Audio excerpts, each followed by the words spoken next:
um chocolate na sua frente. E aí? Você pega ou não pega? Essa situação descreve algo muito comum no nosso dia a dia. Escolhas que envolvem tentações. No Café Comportamental de hoje, a gente vai falar justamente sobre isso. Como lidar com essas situações onde temos uma opção mais indulgente e a gente quer fazer uma escolha mais pensando talvez no longo prazo. E aí, Cláudio, você pega ou não pega chocolate? Cara, eu sou o cara do chocolate. Assim, eu entendo que o ser humano ele toma decisões, ele se comporta basicamente de três formas, né? Ele se comporta automaticamente, ele faz as coisas meio sem pensar. Ele se comporta de forma social, ou seja, ele copia um pouco o que as outras pessoas no ambiente estão fazendo. E ele se comporta segundo alguns modelos mentais. Na prática, grande parte do comportamento humano, ele é muito influenciado pelo ambiente, pelos contextos, pelas companhias. De maneira que, se você se viu diante daquele chocolate, é muito difícil, naquele momento, você conseguir resistir àquela tentação se, por exemplo, você estiver sob efeito da fome, da pressa, do cansaço, da ansiedade. Porque nessas horas a gente é uma outra pessoa, uma pessoa diferente daquela outra pessoa, cabeça fria, que em algum momento diria, não, mas se eu estiver na frente de um chocolate, eu vou lembrar que eu estou num outro momento, que eu tenho objetivos de longo prazo. Então, o que costuma funcionar mais é a gente conseguir reduzir a quantidade de vezes que a gente é exposto a esse tipo de tentação. Eu acredito que se pelo menos ali 80%, 90% do tempo, quando a gente está no batidão do dia a dia, né, na rotina, se a gente deliberadamente constrói um ambiente, um contexto onde a gente não é exposto a essas tentações, fica muito mais fácil a gente, na média, diminuir a quantidade de vezes que a gente cede, né, que a gente acaba caindo naquela armadilha. Acho que tem dois conceitos interessantes então aí, né? Um, saber que nós somos dois estados diferentes. Sim. Tem o estado quente, onde a gente está mais num estado visceral, num estado impulsivo, e num estado frio, onde a gente consegue tomar decisões mais racionais, mais pensadas. E como a gente evita, então, entrar neste estado quente. Sim. E aí o segundo é como a gente evita o casamento desse estado quente. Sim. Com o ambiente. Então,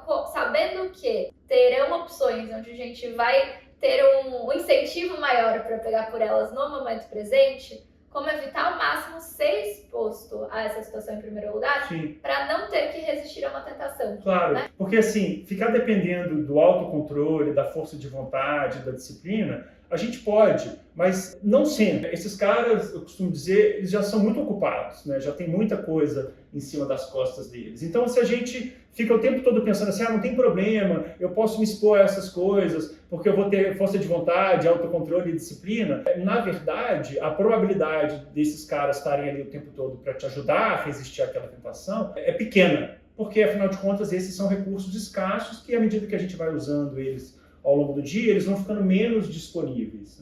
Então, a melhor forma de você, se você quiser, de fato, evitar a alta frequência do consumo das tentações, o melhor que você faz é garantir que ali, a maior parte do tempo, você não vai estar sendo exposto a elas. Perfeito. Talvez, então, né, mapeando quais são esses contextos que você habita com grande frequência e quais são formas de evitar essa exposição. Sim. Primeiro de todos, onde você talvez mais tenha controle, é a sua casa. Então, como você não traz coisas que pra você são tentadoras na sua casa, ou então, se você tiver, né, não tem como não tê-las, como evita que isso esteja em fácil acesso, seja gatilho visual no campo de visão, ou mesmo tipo, todo dia eu abro o armário pra pegar o café. E aí tá lá o chocolate. Chocolate é ótimo, né? Assim, o problema é a frequência. Se a gente consome chocolate com alta frequência, ele acaba sendo um alimento com muito ele é energeticamente muito denso, né? Então, o consumo do chocolate em alta frequência acaba trazendo aí um desequilíbrio da balança de energia para o nosso corpo. E se a gente faz isso só um pouquinho, o tempo todo, todos os dias, isso acaba tendo um custo para o corpo. Enfim, então se a ideia é poder comer um chocolate de vez em quando, faz sentido não ter isso muito perto, né? Não ter isso muito ao nosso alcance. Se a ideia for essa, reduzir o consumo do chocolate. Para de fato pegar quando você tem uma vontade e não só ceder ao impulso, à exposição. Claro, a oportunidade. Né? Exato. Tem uma ferramenta muito bacana que é fazer um healthy corner na sua casa, né? Um cantinho da saúde. Meio que separar mesmo fisicamente os alimentos que você come no dia a dia e deixar em outro lugar isso que você quer comer com uma frequência menor. Assim você evita a exposição. Não resolve 100% das vezes, mas diminui a probabilidade de você ficar vendo aquilo o tempo todo e ficando com vontade de querer aquilo o tempo todo. Você sabe que teve uma vez, Cláudio, que eu entrei num looping assim do chocolate, né? Tinha um Milka na promoção, tinha ele lá em casa. E aí comecei, aí foi uma noite, comi, na noite seguinte comi, eu falei, opa, tá virando um padrão isso daqui. O que eu fiz? Peguei e coloquei no armário mais alto da minha cozinha, lá no fundo. Deu 4 meses depois, tava limpando a cozinha, achei o chocolate. Esqueci dele. Boa. Porque eu tava automatizando um padrão até físico, né, do meu corpo levantar e abrir aquele armário, e a gente mudou essa dinâmica. Então acho que isso às vezes é uma estratégia bacana. Sim. Sim. Com isso, você diminui a quantidade de vezes que você vai ser exposto às tentações, por isso você acaba tendo menos oportunidade de ceder a elas, e na média você diminuiu a sua exposição àquilo. Nem sempre, porém, né, a gente vai ter o controle sobre o ambiente, sim, certo? Sim. Tem lugares que a gente vai numa festa de aniversário, ou num casamento, né, ou num coffee do trabalho, e as tentações estão lá. Como que a gente tem, então, estratégias internas quando a gente não tem controle sobre o meio externo? E acho que é muito legal, às vezes, a gente desenvolver estratégias cognitivas. Algumas formas. Primeiro, evitar chegar naquele estado impulsivo, então comer antes, principalmente a sua proteína,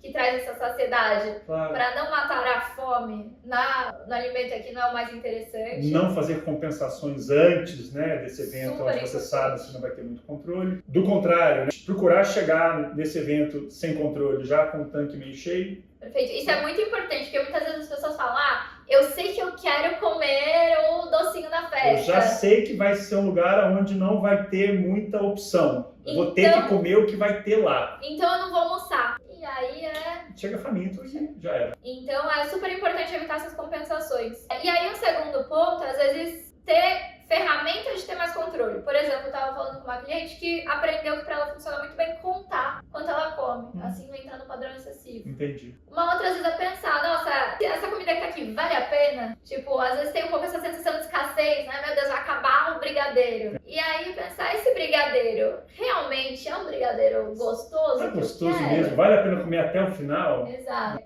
Porque se estiver valendo a pena, aproveita, não é isso? Mesmo. Come e curte. Sem a culpa. Sem culpa. Porque isso também é um ponto, né? Quando a gente coloca uma carga emocional excessiva pra depois de algum desvio, parece que aumenta a probabilidade disso acontecer de novo. Claro. Quando a gente evita alguma coisa deliberadamente, por algum motivo estranho, a vontade que a gente tem daquela coisa no cérebro, o volume daquilo aumenta ao longo do tempo. Então esse negócio é complicado.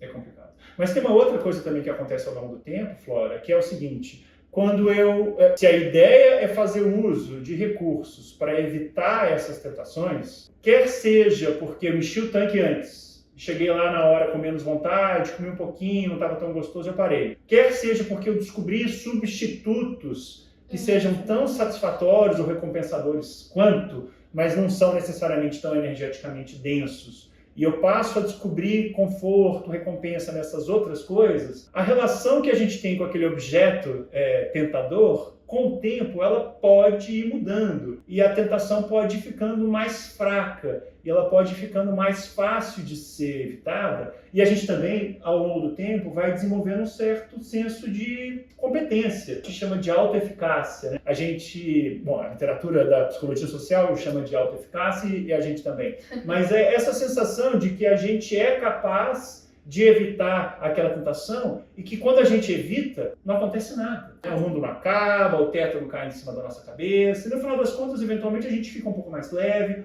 ou um pouco menos culpado, ou menos ressaqueado no momento seguinte, ou na manhã seguinte. É como se aquela tentação ficasse menos brilhante. E você trouxe um ponto muito legal de desenvolver aprender essas outras alternativas que te trazem um prazer e uma recompensa tão grande quanto a sua primeira opção. Claro. Principalmente se esse lugar da tentação acontece num certo contexto ou num certo momento, ou seja, se tem um padrão, a gente consegue observar se tem algum gatilho por trás disso, que pode ser extravasadas de outra forma, digamos, né? Não sei, mas, por exemplo, o momento da sobremesa, eu aprendi que pra mim funciona muito pegar um cafezinho especial, assim. Então eu transferi pra um outro elemento que me traz muito prazer. Eu achei que você ia falar que você tem mais dificuldade de resistir à sobremesa quando eu tô aqui em São Paulo. Putz, isso também é. Voltando ao ponto do social, ainda para desenvolver essas A estratégias. frequência do consumo de sobremesa sua aumenta quando eu tô aqui, né? Aumenta, por sorte, são só 2 vezes por ano. Mas acho que tem uma história da mitologia grega que exemplifica muito bem como a gente lida com esses momentos. Que é do famoso marinheiro Ulisses,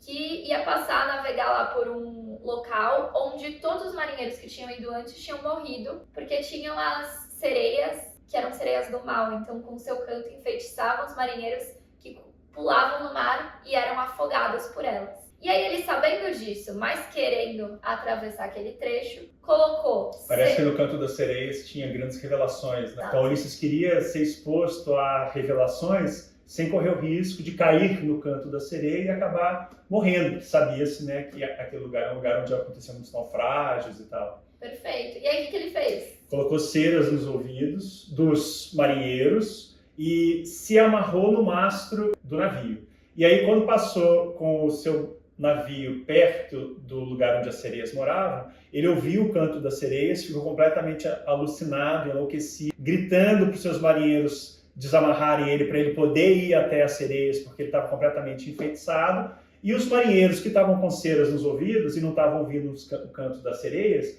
eles estavam vendo o que Ulisses não estava vendo, que era um cenário de completa devastação, com marinheiros mortos, um cheiro horrível. As sereias, na verdade, são monstros horríveis. Mas Ulisses, enfeitiçado pelo canto, não viu nada disso, né? Teve lá as revelações que ele queria e sobreviveu porque, sabendo desse risco, tomou medidas planejou e tomou medidas de precaução que acabaram permitindo que ele tivesse essa experiência sem correr o risco de naufragar, ou de morrer, ou de ser devorado pelas sereias.